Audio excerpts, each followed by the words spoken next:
દાદા ભગવાનના અસીમ જય જયકાર હો. દાદા ભગવાનના અસીમ જય જયકાર હો. દાદા ભગવાનના અસીમ જય જયકાર હો. દાદા ભગવાનના અસીમ જય જયકાર હો.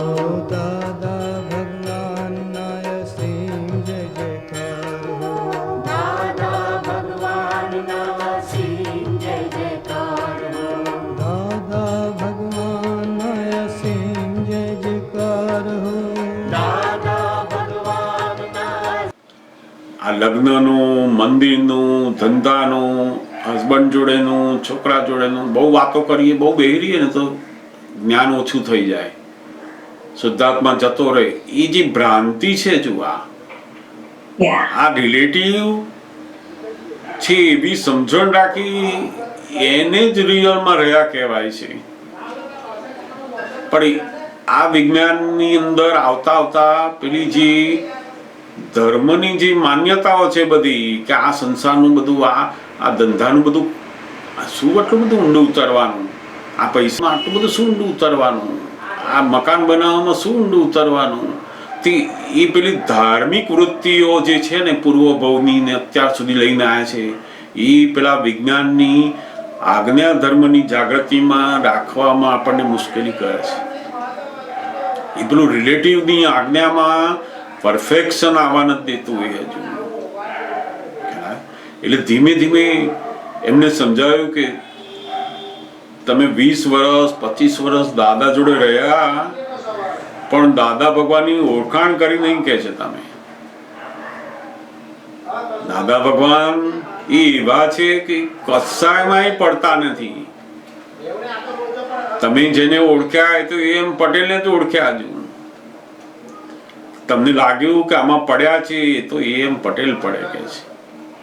દાદા ભગવાન તો કેવાય તો છે, આખો દિવસ રાત કશાની વાત કરે ને તોય પડે નહીં એમાં. પણ એ એટલું બધું ડ્રામેટિક હોય છે એમનું, અને એ ડ્રામેટિક ની આપણને એક્ઝેક્ટ લાગે છે કે ખરેખર એવા થઈ ગયા છે. હોય છે ડ્રામેટિક, પણ એટલું એક્ઝેક્ટનેસમાં હોય કે આપણને એવું લાગે કે ખરેખર એ વાતોમાં, એ કામમાં ઊંડા પડી ગયા છે. વાસ્તવમાં એક સેકન્ડ પણ એ પડેલા હોતા નથી, સંપૂર્ણ જાગ્રત હોય છે. એટલે તો જ્ઞાની કહેવાય છે ત્યાં. અને આ રિલેટિવની આજ્ઞા જેમ જેમ સમજાતી જશે એમ આખો વ્યવહારની અંદર બધી જાગૃતિ આવતા આવતા આદર્શતા આવતી જશે. અનાદિકાળથી આ સંસારનો જે ત્યાગ કરવાનો, સંબંધોનો ત્યાગ કરવાનો, આ મને નડે છે, ઘર બાર ધંધો પૈસા બધું નડે છે, એવી ભ્રાંતિ છે. વાસ્તવમાં એ કશું જ નડતું નથી, એ રિલેટિવ છે. એ જાણ્યું એને જ ભગવાન વિતરાગી જ્ઞાન કહે છે. આ રિલેટિવ છે. રિલેટિવ એટલે શું? તો કે એની અંદર કોઈ પણ વલોણું કરશો તો માખણ નીકળવાનું નથી એમાંથી. સંબંધોની અંદર ગમે તેટલું તમે કરશો અને તમે કહેશો કે મારા બની શકવાનું નથી એમાં. એટલે એને તમે જાણો કે આ રિલેટિવ છે. કાકા, મામા, ભાઈ, બેન, હસબન્ડ, વાઈફ, અને એટલે સુધી ધીમે ધીમે આવવાનું કે ફાઇલ નંબર 1 એ પણ રિલેટિવ છે. એમાં આપણે કશું મળવાનું નથી. એની પાછળ ગમે તેટલું શણગાર કરીશું, કશું મળવાનું નથી. એમ સમજતા સમજતા સમજતા આવીશું ત્યારે આ રિલેટિવની આજ્ઞા પાક્કી થતી જશે. અનેક રીતે આ રિલેટિવની આજ્ઞાને સમજતું જવાનું છે. જેમ જેમ સમજાતી જશે એમ આખું આ રિલેટિવ વ્યવહારનું જે આખું દર્શન છે, વ્યવહારનું જે આખો ભાગ છે, એમાં આદર્શતા, સંતોષ પણ આવતું જશે બધી ફાઇલોમાં.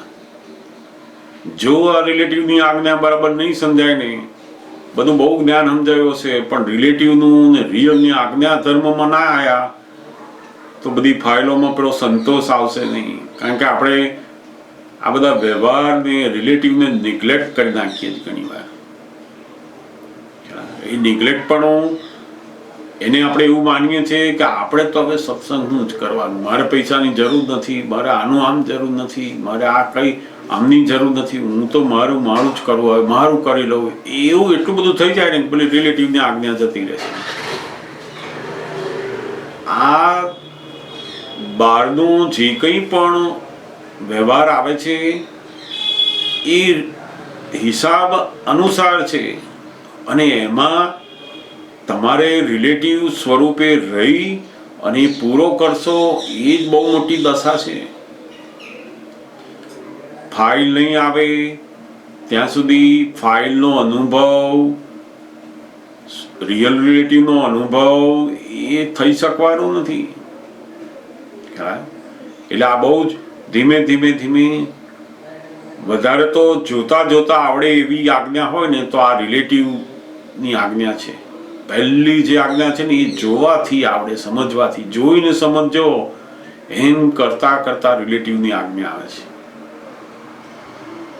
થોડી સમજાતી જશે, એમ ખબર પડતી જશે કે આ જગ્યાએ આપણે રિલેટિવની આજ્ઞા ચૂકી જઈએ છીએ, અહીંયા રાખીએ છીએ. જેમ પેલું લગ્નનું હોય, ધંધાનું હોય, ભણવાનું હોય, કામ કરવાનું હોય, આપણે શુદ્ધાત્મા થઈ ગયા, મારે શી જરૂર, તે પેલી રિલેટિવ આજ્ઞા જતી રહી. તમે ફક્ત શુદ્ધાત્મા છો એવું નથી, તમે શિલ્પાબેન પણ છો, બંને છો. જગત આખું શું કે છે? આ તમે છો જ નહીં, હવે આત્મા જ છો એવું જાણો કે છે. જ્યારે જ્ઞાની કે છે કે ના, ફક્ત એવું જાણે કે હું આત્મા જ છું, એની ભગવાન મિથ્યા જ્ઞાન કે છે. અને કેટલાક લોકો એવું જાણે કે ના હું આ શરીર જ છું, તો એ મિથ્યા જ્ઞાન છે. કોઈ પણ એકાંતિક જ્ઞાન એ બધું મિથ્યા જ્ઞાન કહેવાય છે. એટલે જ કે છે ને કે જેમ કોઈએ માની લીધું કે ભાઈ હું તો આત્મા જ છું, તે પછી છોકરો ફી માંગે, છોકરાને કોઈ કામ હોય ને એની સ્કૂલમાં જવાનું હોય, ધંધા ઉપર જવાનું, આપણે તો આત્મા શુદ્ધાત્મા થઈ ગયા, આપણે કશી લેવા દેવા નહીં. કે પેલી વાઈફ કે આજે મારા ઘરે આવવાનું, તમારી સાસરીમાં જવાનું છે, આપણે ફંક્શન છે, મારે કઈ લેવા દેવા નહીં, તું તાર જઈએ તાર ઘેર. તે પેલી રિલેટિવની આજ્ઞા જતી રહી બધી. ત્યાં મારું શું કામ છે એમાં? હવે આ જે બોલે છે ને એની પાછળ શું છે? તો કે આ વ્યવહાર જે આખો છે રિલેટિવનો, એમાં એની નિષ્ક્રિયતા, ના ગમવાપણું છે.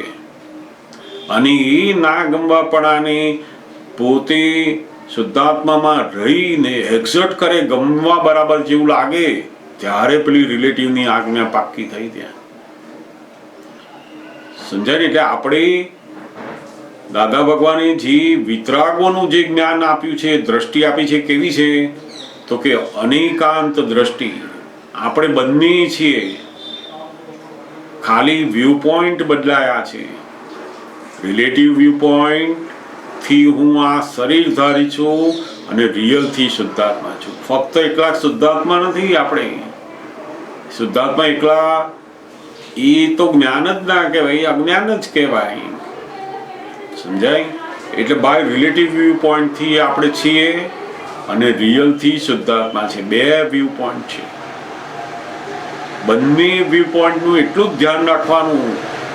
એક જ વ્યૂ પોઈન્ટ ઉપર બેઠા તો ભગવાન એને અજ્ઞાન કહે છે, પછી શુદ્ધાત્માનું બેઠા કે રિલેટિવનું બેઠા. પહેલા રિલેટિવને જ આપણે સાચું માનેલું એ અજ્ઞાન હતું. હવે ફક્ત રિયલને જ સાચું માનીએ તોય અજ્ઞાન છે. બંને સાચા છે, રિલેટિવ અને રિયલ. આ રિલેટિવ રીતે સાચું છે અને આ રિયલથી સાચું છે. આપણે રિયલથી શુદ્ધાત્મા અને રિલેટિવથી વાઇફ છે, હસબન્ડ છે, મધર છે, ફાધર છે, બધું જ છીએ આપણે. હવે હું કઈ મારે ફાધરની મારે કોઈ કશું કામ નથી, એને જે કરવું એ કરે. તે પેલું ફાધર પણ આમાંથી બહાર નીકળી ગયા, એ પેલી રિલેટિવ વ્યૂ પોઈન્ટ ખસી ગયો અને જ્યાં રિલેટિવ વ્યૂ પોઈન્ટ ખસ્યો ત્યાં આજ્ઞા ધર્મ બાકી રહી ગયો, એ કાચાશ રહી ત્યાં. એટલે દાદા કેમ તમને શુદ્ધાત્મા થતા આવડી જાય, પણ પેલું રિલેટિવ છું એવું રહેતા ના આવડે. એ અઘરું છે. શુદ્ધાત્મા થવાનું તો બહુ સહેલું છે. પરાઠી વાળીને બેસી જાઓ, શુદ્ધાત્મા છું શુદ્ધ, એ તો બધું સહેલું જ છે. તો આપણી વાઈફ બોલાવે, હસબન્ડ બોલાવે, છોકરાઓ મું પાડે ને એમની જોડે જવાનું કરવાનું, ને તે પણ ડ્રામેટિક હસતા મોડે બધું કરવાનું, ગમતું ના ગમતું લડ્યા હોય તો ત્યાં જ આ રિલેટિવની આજ્ઞા પાડવી, એ જેટલી એક્ઝેક્ટ થાય ને એટલો એ ભગવાન સ્વરૂપ થતો જાય છે. બહુ મોટી આજ્ઞા છે આ રિલેટિવની. તો જેમ જેમ જેમ જેમ સમજાતી જાય, જેમ લગ્નમાં ગયા હોય ને દાદા, અમે બધા એમની જોડે હોઈએ, તો આપણને થાય કે અહીંયા ત્યાં બધા મહાત્માઓ આવશે ને બેસશે ને એટલે કંઈક દાદાનો સત્સંગ નીકળશે. તો ત્યાં બધા મહાત્માઓ મળે, દાદા બધું કરતા હોય, તે બધાને જય સચ્ચિદાનંદ કરે એટલું જ, કશું સત્સંગનો એક શબ્દ બોલે નહીં ત્યાં. આપણને થાય કે દાદા તો ખરા છે, લગ્નમાં આવ્યા તો બસ લગ્ન જ બધી વાતો, જેને મળવાનું હોય એનું જુએ, બધાને જેને આશીર્વાદ આપવાને આપે. કેટલીક વાર તો ત્યાં કશું મંત્ર ના બોલાવે, વિધિ ના બોલાવે, કશું નહીં, આશીર્વાદ આપી નહીં, પોતાનો જે વ્યવહાર છે એને એટલો એક્ઝેક્ટ રૂપે કરે. અને ઘણી વાર તો બધા આપતા પુત્રો મહાત્માઓ ટોળું બનીને બેસી જાય ને, તે કે અહીં ના બેસો, જાઓ બધા અંદર લગ્નમાં જાઓ, કે અહીંયા સત્સંગ નથી કે છે અત્યારે. એ વખતે કહેતા ને ત્યારે આપણને ગમે નહીં, આપણને થાય કે આવું કેમ કે છે અત્યારે, સત્સંગ જ છે ને, બધા મહાત્માઓનો પ્રોગ્રામ છે તો સત્સંગ જ હોય ને. અહીંયા બિલકુલ ના કરે. ઉડતા પેલા નજીક બેસતા હોય ને 15-25 જણા, તો એને કે હવે તમે લગ્નમાં ફરો, બધાને મળો કે છે, એમ કે. પેલાને ખબર ના પડે કે દાદા શું મને સમજાવે છે, પણ એ આ રિલેટિવની આજ્ઞાને પરફેક્શનમાં લાવે છે.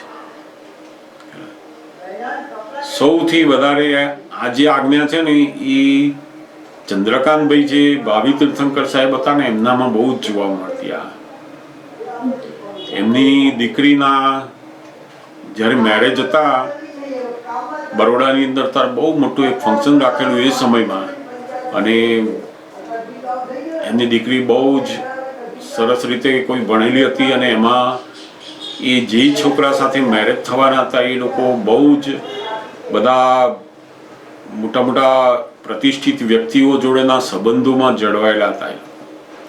એના મેરેજના ફંક્શનમાં મોટા મોટા સ્ટાર પણ ત્યાં આવેલા. હવે એવા સમયની અંદર આ જે ચંદ્રકાંતભાઈ જે હતા એ પોતે એક જ વખત દાદા ભગવાનને વેલકમ કર્યા પછી એ પોતે પૂરેપૂરા પેલા જે છોકરાના પરિવારના લોકો હોય એમના વ્યવહારમાં રહ્યા કરે. એ બધો જ વ્યવહાર કરતા હોય, પણ દાદા શું કરે છે એનું ધ્યાન પણ હોય છતાં પણ દાદા પાસે આવે નહીં. આપણને થાય કે આ દાદા ભગવાનની વેલ્યુ વધારે કે પેલા સ્ટારની વેલ્યુ વધારે છે. આપણે એ વખતે એવું થતું, હવે ખબર પડતી ગઈ કે દાદાની વેલ્યુ તો અનેરી છે, પણ પેલું જે વ્યવહાર ધર્મ છે એમની અંદર આ રિલેટિવની આજ્ઞાનો એ શ્રેષ્ઠમાં શ્રેષ્ઠ છે.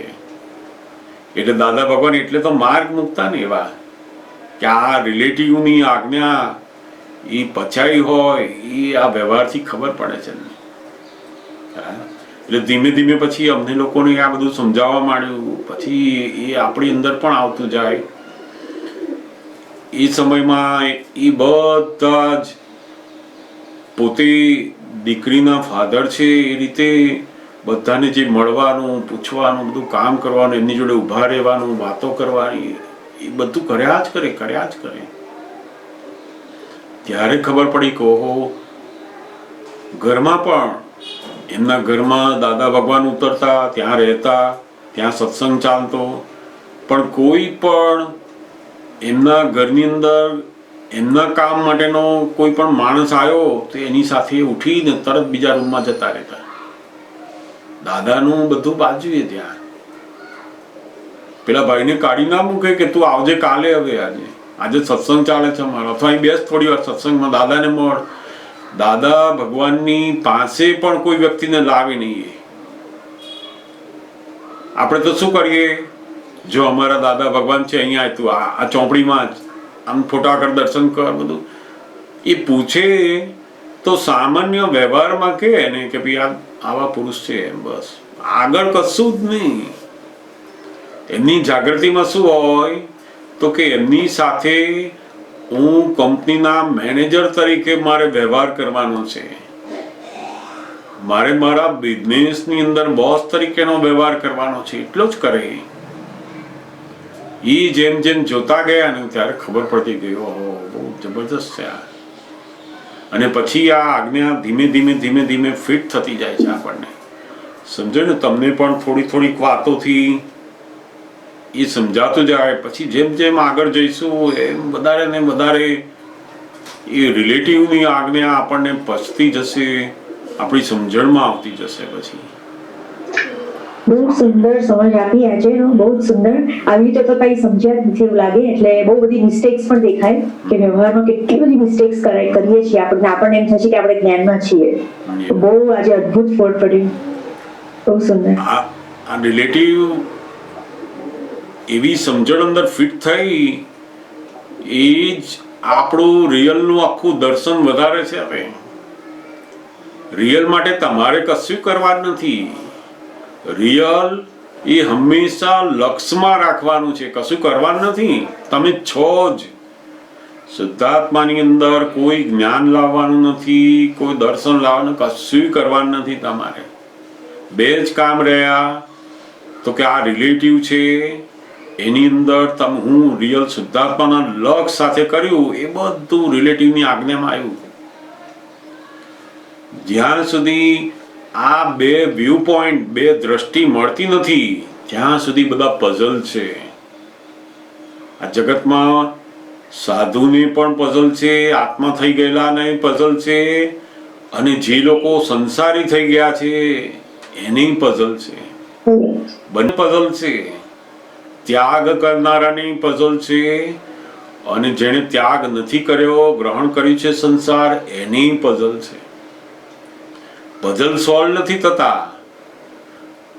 હું આત્મા છું એટલું જાણવાથી પઝલ સોલ્વ ના થાય. એટલે જ દાદા ભગવાને આપણને આ બંને વ્યૂ પોઈન્ટ ઉપર લાયા છે. એટલે કહ્યું ને કે the world is the puzzle itself. God has not puzzled this world at all.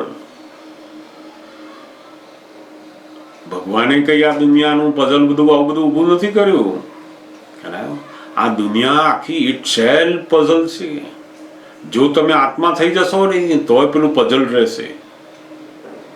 Wife કઈ કે, હસબન્ડ કઈ કે, છોકરો કઈ કે ને આપણે ધ્યાન જ ના આપીએ તો પઝલ ઊભું થાય. આત્મા, હું તો શુદ્ધાત્મા, મારે કઈ લેવા દેવા નહીં, તે પઝલ ઊભું થયું. અને આપણે બહુ જ હું તારો ફાધર છું કહું એમ કર તો ત્યાંય પઝલ થશે. જે ડ્રામા ફાધર તરીકેનો મળ્યો છે એને આપણે જો સાચો માનીને કરવા ગયા ને તોય પઝલ થશે. એટલે દાદા ભગવાને આ બે વ્યૂ પોઈન્ટ આપ્યા. વિતરાગોનું જ્ઞાન હંમેશા બંને વ્યૂ પોઈન્ટ સાથે જ હોય. એક વ્યૂ પોઈન્ટ હોય ત્યાં સુધી એને વિતરાગોનું જ્ઞાન, વિતરાગની દ્રષ્ટિ પ્રાપ્ત થઈ કહેવાતી જ નથી. આ બંને દ્રષ્ટિ પ્રાપ્ત થાય છે ત્યારે જે સાચું જ્ઞાન કહેવાય છે, અને પછી પઝલ સોલ્વ થાય છે. એટલે કહે છે ને કે જેમ પક્ષી હોય ને એની એક જ પાંખ હોય ને તો ઉડી શકે નહીં કોઈ દિવસ. જો એને મુક્તિનો અનુભવ ઉડવું હોય, એ મુક્તિનો અનુભવ છે. બંધનનો અનુભવ તો છે જ. મુક્તિનો અનુભવ ઉડવા માટે શું બે પાંખ જોઈએ, રિલેટિવ અને રિયલ બંને પાંખો હોય તો જ આ સંસારની અંદરથી મુક્ત રીતે નીકળી શકે છે બહાર. એટલે બહુ જે લોકો ફક્ત આત્મા થઈ ગયા ને એની પઝલ છે.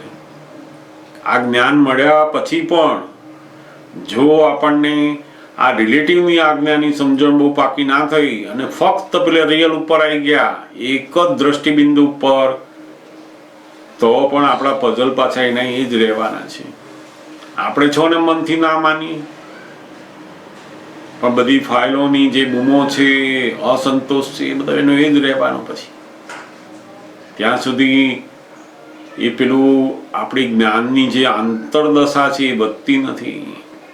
આપણી માનેલી દશા વધી જશે, પણ સાચી જે અંતરદશા છે એ વધે નહીં. એ તો આ બંને વ્યૂ પોઈન્ટ, રિલેટિવ અને રિયલ, આપણા દીકરા જોડે કલાક રહેવાનું થાય તો કંટાળો ના આવવો જોઈએ, એ રિલેટિવ છે. અને આપણે ક્યાં રહીએ છીએ? આપણી ફાઇલ નંબર 1 રહે, જે ફાધર છે એ એની જોડે રહે છે, આપણે શુદ્ધાત્મામાં રહીએ છીએ. કેટલાક કોઈ જગ્યાએ જાય તો કે આ જગ્યામાં આપણે શુદ્ધાત્માનું બહુ ના રહે, આપણે તો સત્સંગમાં રહેવાનું. તે ત્યાં પેલું રિલેટિવ બેઠો હોય છે, એના બદલે એને લાગે છે કે હું બેઠો ત્યાં, એટલે એને થાય કે અહીં નથી જવા જેવું. જે રિલેટિવનો ભાગ બધું કરી રહ્યો છે એમાં એને ભ્રાંતિ પાછી થાય કે મારું શુદ્ધાત્માનું આ થઈ જશે. આમ શુદ્ધાત્માનું કશું થવાનું નથી. આ રિલેટિવને ડ્રામેટિક રીતે તમે જેટલું એક્ઝેક્ટ વર્તો હોય ને, રિલેટિવ એટલે શું, ચોંટી નહીં પડવાનું એને. મારા છે એવું ચોંટ્યા કે પેલું રિલેટિવ ભૂલાય પાછું. આ તો રિલેટિવ છે. મન વચન કાયા રિલેટિવ, બધા જ આની સાથેના સંબંધો બધા રિલેટિવ. જેમ પાડોશીને ત્યાં રેડ પડી હોય તો આપણને શું થાય? પડોશીને ત્યાં રેડ પડી ગવર્મેન્ટની તો આપણે શું એમાં લેવા દેવા? એવું આ ફાઇલ નંબર 1 પડોશી થઈ, એનાથી જેટલા બધા સંબંધો રહેલા છે બધા પડોશીના સંબંધો આવે. એમાં આપણે બુમાબુમ કરીએ કે મારો છોકરો થઈને તું માનતો નથી, મારી છોકરી થઈને તને સમજ પડતી નથી. તે આપણી ભૂલ કહેવાય. આપણે એને સાચું માન્યું કે મારી દીકરી એવું સાચું માન્યું છે. આ તો પડોશીની દીકરીને તમે શું લે માથાકૂટ કરો છો દીકરી કે? એટલે કહેવાનું કે આ રિલેટિવ સમજો, ઊંડા ના જાઓ એમાં, નહીં તો આજ્ઞા ધર્મ ચૂકી જશો પાછા. મારું કઈનું વળગશો તો પેલું કેવું થાય કે ડ્રામાની અંદર આપણને રોલ મળ્યો હોય અને કોઈ વાઇફ બની હોય ને આપણે ડ્રામા પૂરો થાય ને પછી વાઇફને પકડી રાખીએ કે ચાલ તું તો મારી ઘેર આવે, મારી વાઇફ છું, તો પછી એક તમાથે ચડી જાય આપણને.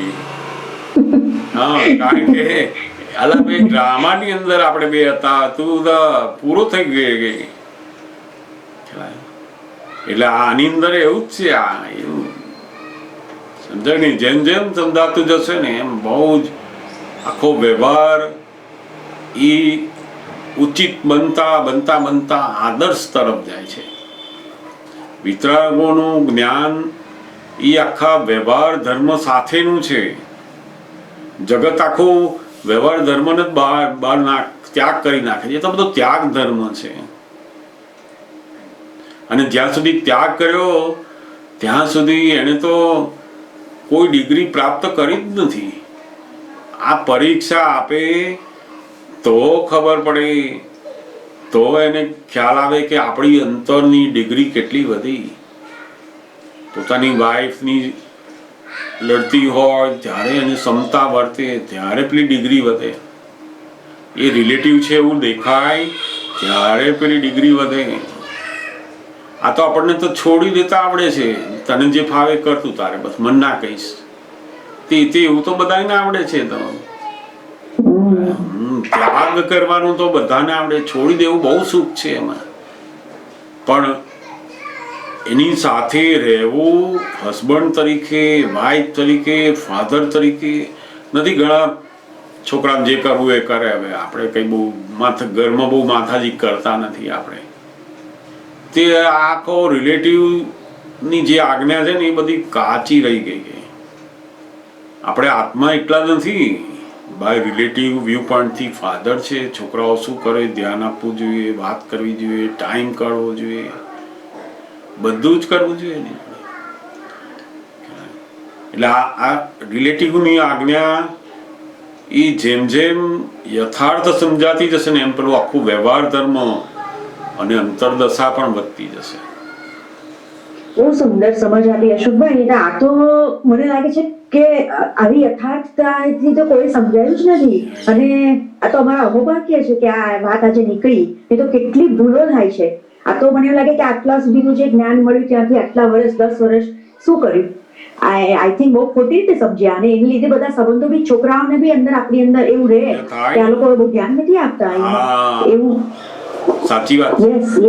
યસ. અને આપણે ઘણી વાર સમજ્યા બી આજ્ઞા એવી રીતે ખોટી રીતે સમજ્યા છે ને કે જ્યારે છોકરાઓ કંઈક આપણે પ્રોબ્લેમ બી કહે ને તો આપણે ત્યાં જ્ઞાન પીરસીએ છીએ. અને એ લોકોને નથી ગમતું. એ હવે સમજાય છે. આજે સમજાયું ઘણી બધી વસ્તુઓનો ફોડ પડ્યો આજે. એટલે આ બહુ અદ્ભુત આજ્ઞા ધર્મ, એ બહુ અલૌકિક ધર્મ છે. એમ જેમ જેમ એ દ્રષ્ટિને સમજતા જઈશું એમાં ખબર પડતી જશે આપણને. બહુ જ સુંદર વાત છે. ફરી પાછા એના વિશે હજુ ફરી આગળ જોઈશું. પાછા સરસ વાતો છે એમાં. તો આપણને પરેશભાઈ કશું પૂછવા માંગે છે? જય સચ્ચિદાનંદ. જય સચ્ચિદાનંદ. જય સચ્ચિદાનંદ. જય સચ્ચિદાનંદ. જય સચ્ચિદાનંદ. જણાવશું. આપણે મારે છે ને પેલા જે આપણે દાદા ભગવાનની વ્યવહાર નિશ્ચય વિજ્ઞાન સનાતન સુખની ગુરુ ચાવી આ બધી વાંચું છું. હવે એમાં મને અમુક વસ્તુ થોડી સમજાતી નથી, એટલે કે આમ મારા સમજણમાં નથી આવતી, એટલે પૂછવું છે. જરૂર. કંટાળો આવે ત્યારે બહાર ફરવા જતા રહેવું, આ તો માનતા વાળાને પાછા કાઢવા બરાબર, એટલે કેવી રીતનું કહેવા માંગે છે આમાં? માનતા વાળાને પાછા કાઢ્યા બરાબર છે. જેમ એટલે કેવી રીતે આપણે એમ કોઈ બી વસ્તુનો કંટાળો આવતો હોય તો એમ થાય કે ચલો હવે કંઈક બહાર જઈએ, થોડી વાર આપણે દર્શન પાછા આપણે. હા, એટલે આમાં કેવું છે કે આપણને કંટાળો કઈ જગ્યાએ આવે? એટલે આમ તો એવું ઓફિસમાં હોય કાં તો ઘરમાં એવું થાય કે ભાઈ હવે થોડા બોરિંગ થઈ છે, ચલો સાહેબ બહાર જઈને પાછા આવીએ 10 મિનિટ ફ્રેશ થઈ જવાય એમ. પેલું ધંધામાં કંટાળો આવ્યો, ઓફિસમાં કંટાળો આવ્યો, કોઈક વ્યવહારનું કામ કરવાનું હોય એમાં કંટાળો આવે કે આખો દિવસ શું આનું આ કરવાનું એમ. એ જે કંટાળો આવે છે આપણે કોઈ માણસ પર કંટાળો નહીં આવતો એમ કે ભાઈ હવે આની પર કંટાળી ગયા આનો સાહેબ બહાર, એવી રીતે નહીં કોઈ હોતું એમ. હા, એટલે માણસ ઉપર કંટાળો નથી આવતો, કામ ઉપર કંટાળો આવે, જગ્યા ઉપર કંટાળો આવે.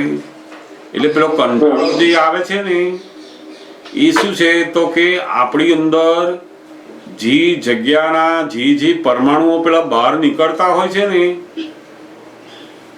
એ પરમાણુ પેલા જે માંગતા હોય છે ને એને રોકીને બીજામાં જતા રહીએ છીએ આપણે.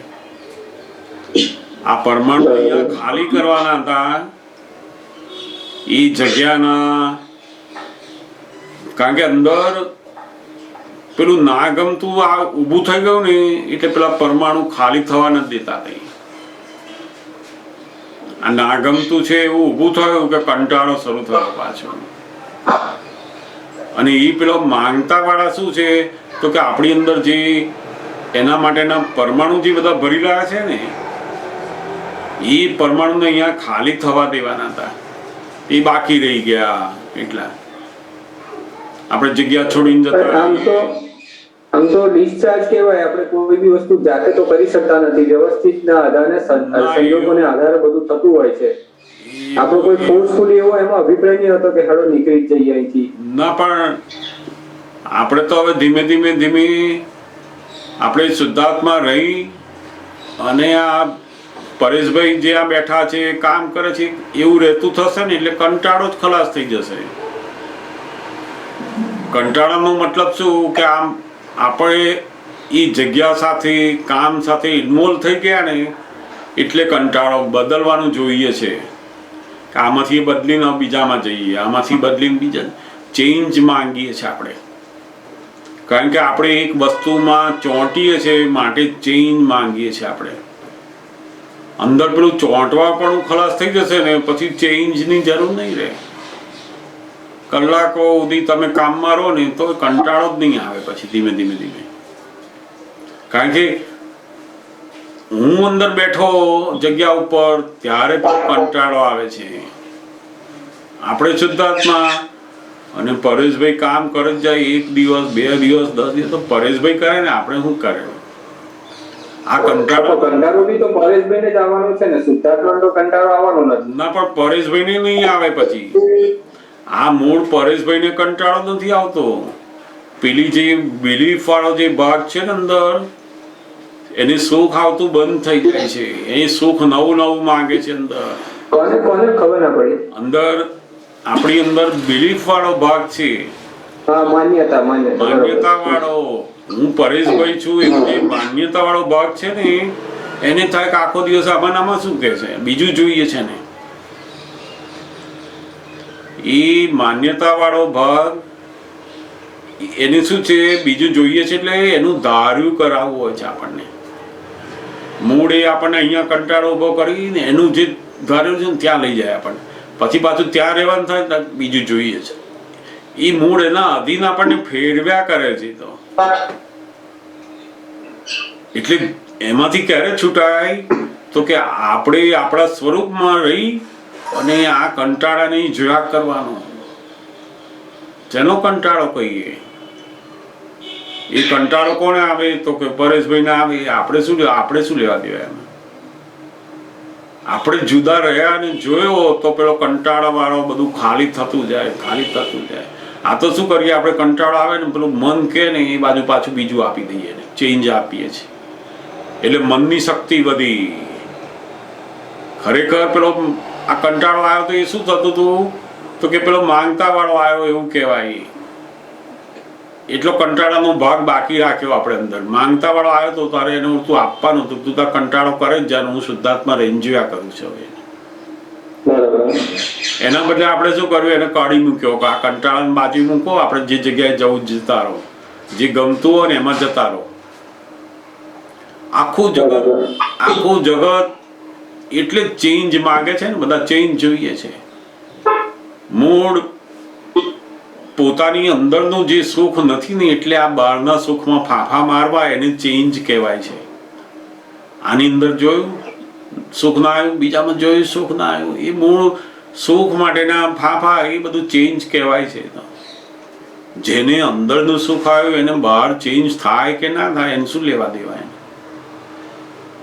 એટલે દાદા કે આ જ્ઞાન કેવું છે, જેલમાં બેહી રાખે ને એને 10 દાડા સુધી તો એનું સુખ જાય નહીં એનું.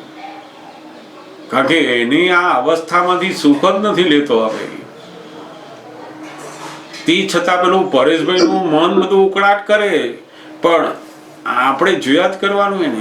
એને ધારેલું કરવા નહીં દેવાનું. એવું બધું એને ચેન્જ જોઈતું હોય ને તો કહેવાનું કે એ તો એની મેળે વ્યવસ્થિત લઈ જશે, તારે આવશે, તું તારે બેસ, અહીંયા જ બેસ. એટલે આ મૂળ મનને બધું જોઈએ છે. આ બધું મન કેવું કરે, પેલામાં લઈ જાય, આમ લઈ જાય, દોડા કરે આપણને. એ ઓળખાણ પડતી જશે ને પછી શેનો ચેન્જ કહીએ, સમજણનો ચેન્જ.